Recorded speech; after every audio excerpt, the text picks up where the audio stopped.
নমস্কাৰ মেধা শ্ৰেণীলৈ সকলোকে স্বাগতম জনাইছো কোৱেশ্চন নম্বৰ 789 আলোচনা কৰিম তো ডাইৰেক্ট 7 নম্বৰ কি দুটা বৰ্গক্ষেত্ৰৰ কালিৰ সমষ্টি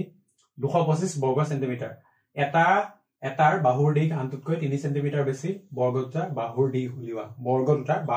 উলিয়াব লাগে তো কৈছে কি দুটা বৰ্গক্ষেত্ৰৰ কালিৰ সমষ্টি তো এটাৰ কালি ধৰা এটো এটা বৰ্গক্ষেত্ৰ ইয়াৰ কালিটো ইমান সেকেন্ড এটা বৰ্গক্ষেত্ৰ ইয়াৰ কালিটো কিমান ইমান আৰু এটো কিমান এই দুটা যদি যোগ কৰিলে কিমান ওলাই 225 ওলাই এতিয়া এটা বাহুৰ দিশ আনটোতকৈ 3 সেন্টিমিটাৰ বেছি গতিকে যদি এটো x হয় তেতিয়াহলে এটো x + 3 হ'ব ঠিক আছে এটা বৰ্গ তো ইয়াৰ দিশটো যদি x তো হিটোৰ দিশ কিমান হ'ব x + 3 হ'ব এতিয়া ইয়াৰ কালি কিমান হ'ব তোমাৰ x² আৰু ইয়াৰ কালি কিমান হ'ব x + 3 হোল স্কয়াৰ তো এটোটা প্লাস কৰি দিলে কিমান ওলাই 225 ওলাই একদম সিম্পল হয় তো ধৰা হল কি ধৰিম যে এটা বৰ্গৰ বাহুৰ দিশ কিমান x সেন্টিমিটাৰ ঠিক আছে এটাকে আনটো বৰ্গৰ বাহুৰ দিশ কিমান x + 3 সেন্টিমিটাৰ ঠিক আছে এতিয়া প্ৰশ্নমতে আমি কি লিখিম যে x² + x + 3 whole square equal কিমান 225 এতিয়া a + b হোল স্কয়াৰ ফৰ্মুলাত ভাঙিব লাগে পিছৰটো প্ৰথমটো একে কিমান হ'ব x² + 3 * 6x + 9 - 225 = 0 225 টো লৈ পেলাই কিমান পাম 2x² + 6x - 6 9 15 গতিকে কি পাম 216 = 0 আৰু 2 দি পেলাই গতিকেটাকে যদি হৰণ কৰি দিও কিমান পাম x² + 2 3 * 6 - 2 10 * 20 2 8 * 16 108 ঠিক আছে এটো একচুয়ালি আমাৰ পিছকন আমাৰ ইজিয়ে 9 12 108 গতিকে x² মাইনাস তোমাৰ 9x + 12x ঠিক আছে 9 পা 12 এটো গম পাবা কিমান হ'ব 3 হ'ব তো 108 = 0 implies কি পাম x - 9 আৰু x + 12 = 0 গতিকে আমি কি পাম হয় আমাৰ x = 9 হ'ব or কি হ'ব x = -12 x = -12 আৰু দেখাৰেই কথা x = -2 টো কি গ্ৰহণযোগ্য নহয় কেলে গ্ৰহণযোগ্য নহয় কাৰণ বৰ্গৰ দিশ ঠিক আছে লেন্থটো আমি নিগেটিভত নাপাও গতিকে লিখিবা যে এটা বাহুৰ গতিকে প্ৰথম বৰ্গৰ বাহুৰ দিশ কিমান তুমি লিখিবা 9 সেন্টিমিটাৰ আৰু কিটো কিমান হ'ব 9 + 3 9 3 12 সেন্টিমিটাৰ ঠিক আছে তো আশা কৰো এটো বুজি পাইছা চাগে তাপা 8 নম্বৰ এখন দীঘল কাপোৰৰ দাম 440 টকা যদি কাপোৰ আৰু 1 মিটাৰ দীঘল হলহেতেন প্ৰতি মিটাৰত 4 টকা কম দৰত কিনা হলেও দাম একে পৰিলেহেতেন কাপোৰখন কিমান দীঘল আছিল ইয়াত দুটা বস্তু আছে এটা আছে কাপোৰখনৰ দাম ঠিক আছে কাপোৰখনৰ দামটো ফিক্স আৰু যেটো 1 মিটাৰ কাপোৰ আৰু কাপোৰখনৰ যেটো লেন্থ হেতুটা অকমান বেলেগ হ'ব ঠিক আছে গতিকে আমি নজনা বস্তু কি আছে যে 1 মিটাৰত কিমান দাম আৰু কাপোৰখন কিমান দীঘল ঠিক আছে তো ইয়াৰ ভিতৰত আমাৰ উলিয়াব কি লাগে কাপোৰখন কিমান দীঘল আছে উলিয়াব লাগে গতিকে মই কি কৰিলো কাপোৰৰ দিশটো x মিটাৰ বুলি ধৰিলো এতিয়া এটাকে মই কি লিখিব পাৰো এটাকে তোমাৰ প্ৰতি মিটাৰ কাপোৰৰ দাম কিমান হ'ব যদি 1 মিটাৰ গুটে কাপোৰখনৰ মানে দামটো 440 টকা হয় কাপোৰখনৰ দিশটো যদি ইমান হয় তো কাপোৰখন 1 মিটাৰৰ দাম কিমান হ'ব তোমাৰ 440/x টকা হয় তো ইয়াৰ পৰা নেক্সট আমাৰ কি কৈছে according to question প্ৰশ্নমতে কি কৈছে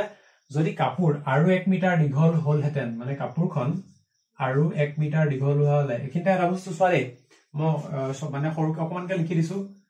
এখন হল কাপোৰখনৰ লেন্থটো ঠিক আছে আৰু কাপোৰখনৰ 1 মিটাৰৰ দাম যেনিবা তোমাৰ কিবা টকা ঠিক আছে তো এটো আৰু এটো পূৰণ কৰি দিলে কি হ'ব এই কাপোৰখনৰ গুটে দামটো ওলাব নহয় জানো তাৰ মানে এই ভেৰিয়েবলটো আমি কি কৰিম এটা আলটিমেটলি পূৰণ কৰিম ঠিক আছে গতিকে ইয়াটো কি হ'ব কাপোৰখন যদি 1 মিটাৰ বেছি হলতেন মানে x + 1 কৰিলো আৰু কি কৈছে প্ৰতি মিটাৰত 4 টকা কম দৰত কিনা হলো 1 মিটাৰৰ দাম কিমান ইমান গতিকে 4 টকা কম কৰা কথা কৈছে মানে -4 ঠিক আছে 4 টকা কম কৰিলে দাম কি হয় একে থাকে দাম একে পৰিলেতেন তাৰ মানে 440 টকা পৰিলেতেন ঠিক আছে বুজি পাইছো এটোত আমি লেন্থটো পাইছো ইয়াত কি কৈছিলো দাম কমাইছো গতিকে এটো অকন ঠিক ঠাক কৰিলাম কিমান হ'ব x + 1 ইনটু কিমান 440 minus 4x divided by x equal 440 তো implies x to কি কৰিম ইফালে পূৰণ কৰিম আৰু এখিনি কি হ'ব নিজৰ মাজত পূৰণ এখিনি নিজৰ মাজত পূৰণ একটা কাম কৰো হা এই যেটো আছে ন x + 1 থাকিব দিয়াছন অকমান দেই কাৰণে 440 minus 4x ঠিক আছে তো ইয়াপা কি হ'ব 4 এটা কমন আহিব কিমান হ'ব তেতিয়া 4 গাং 44 minus তোমাৰ x equal 440 ax ইফালে পূৰণ কৰিলো 440x ঠিক আছে গতিকে a 4 আৰু a 440 ঠিক আছে 4 আৰু 100 মানে 440 কটা গলে কি হ'ব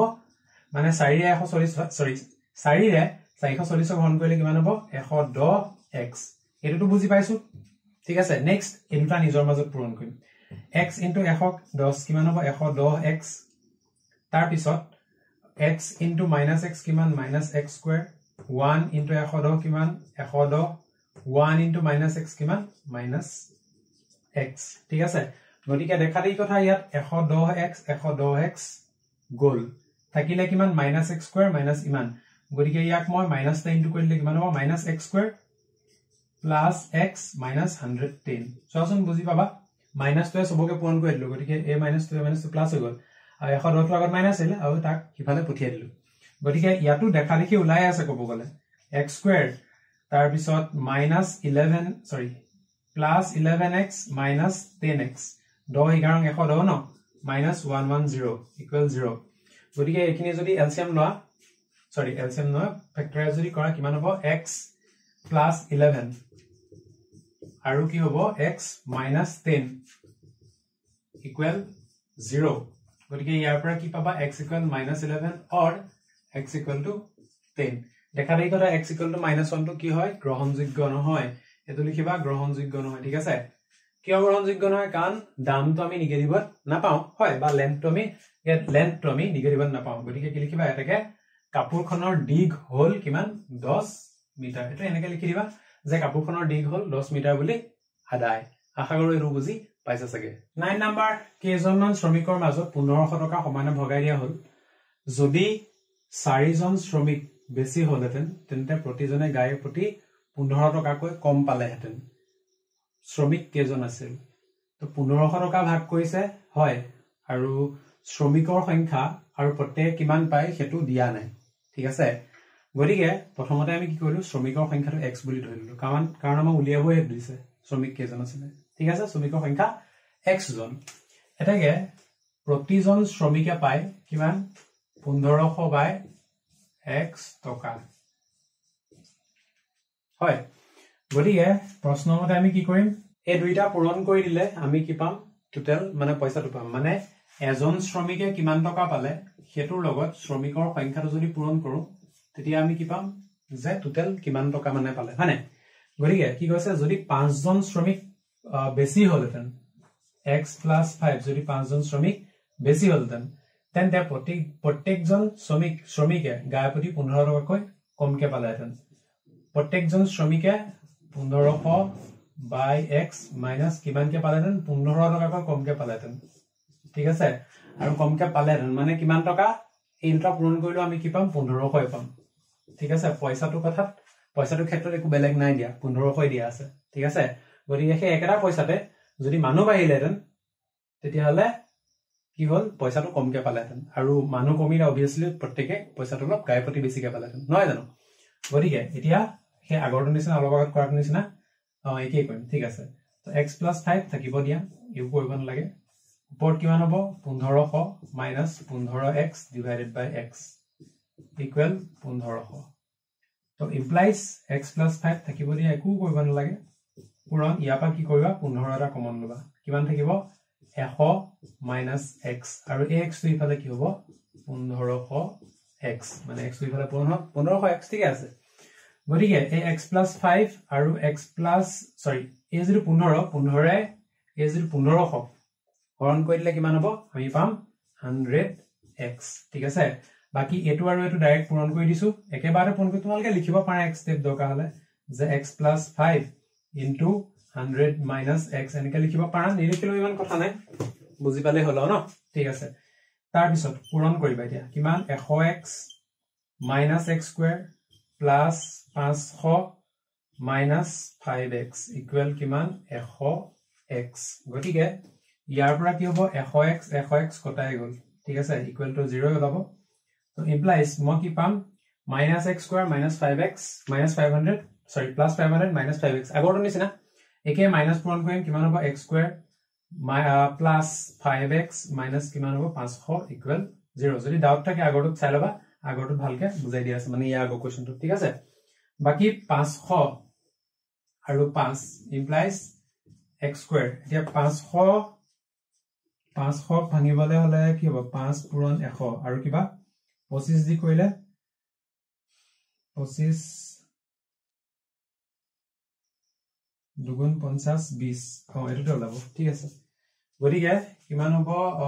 -20x plus 25x minus কিমান -500 equal 0 গটিকে ইয়াৰ পৰা কি কমন লবা x into x minus 20 plus 25 common লবা x minus 20 equal 0 গটিকে x minus 20 into x plus 25 equal 0 এটো ফ্যাক্টৰ হ'ব ন গটিকে x equal কিমান পাবা 20 or x equal কি পাবা -25 এখিনি লিখিবা যে গ্ৰহণযোগ্য নহয় ঠিক আছে কাৰণ কিয় আমি শ্ৰমিকৰ সংখ্যাটো নেগেটিভত নাপাও গটিকে কি হ'ব এটাকে শ্ৰমিকৰ সংখ্যা কিমান শ্ৰমিকৰ সংখ্যা লিখিবা সমান কিমানজন 20 জন গটিকে এটো হৈ গ'ল আমাৰ উলিয়াবলগীয়া এনসাৰ তো আশা কৰো তোমালোকে এই ভিডিও সিৰিজটো মানে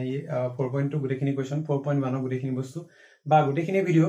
কনসেপ্টখিনি তোমালোকে ভালকে বুজি পাইছা তো যদি হয় কমেন্ট বক্সত জনাবা যদি নহয় তেতিয়াও জনাবা বাকি হিমানে আছিল এটো ভিডিওত আজিলে ইমানে so thank you so much for watching stay curious keep learning